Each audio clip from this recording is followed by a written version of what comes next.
Hello काजी कहाँ व्यस्त हैं? हम तो लगातार लगन में मस्त है। रखा फोन रखा। अरे अरे अरे हेलो।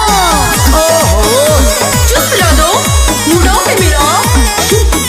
अरे सब जूस पिया दे, लेकिन अभी ट्रेंडिंग में पूरी दुनिया चलता है। झोरे दे हमरा बुझा दे के घरी का कर बिजी होके के पूछो ना रीजन सोना। देखो शादी के चलता सीजन सोना। कल संतोषवा के शादी रहे, आज मंतोषवा के बाद। बिजी होके के पूछो ना रीजन सोना।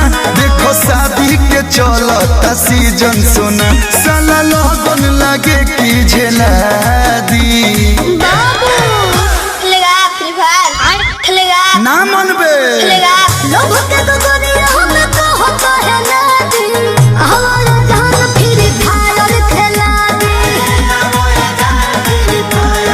अरे अरे हमारा जान फ्री फायर खेला दी। जाना था ना बाबू 5 मिनट बाद खेलेगा 5 मिनट में हम खेलेगा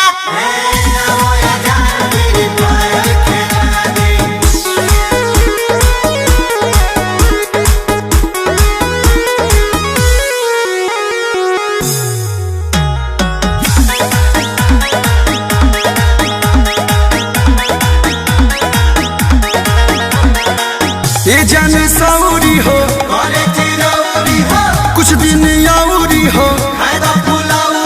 सोना होना तो हो पेटा में पहले तो नेट चाला मत रही हो। ए सोना हो हंसी बोलत बातिया मत रही हो। रहे दे माई जानी तो घर से बेला दी। बाबू खेलेगा फ्री फायर खेलेगा ये कौन है जो बार बार मुझे फ्री फायर खेलने के लिए उकसा रहा है? खेलेगा अरे लोग के तो दुनिया में तो होता है नादी हमारा जान फ्री फायर खेला दी। हमारा जान फ्री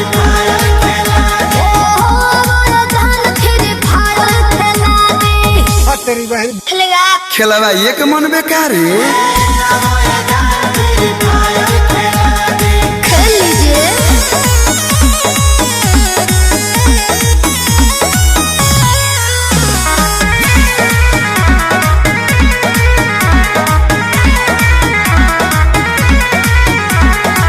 कुछ दिन पहले ही गेम के नेम सफा बंदी बाहर आई के तोरा जावा जुड़ाई देता। ए सुना हो पगदा में गाना उड़ाई देता।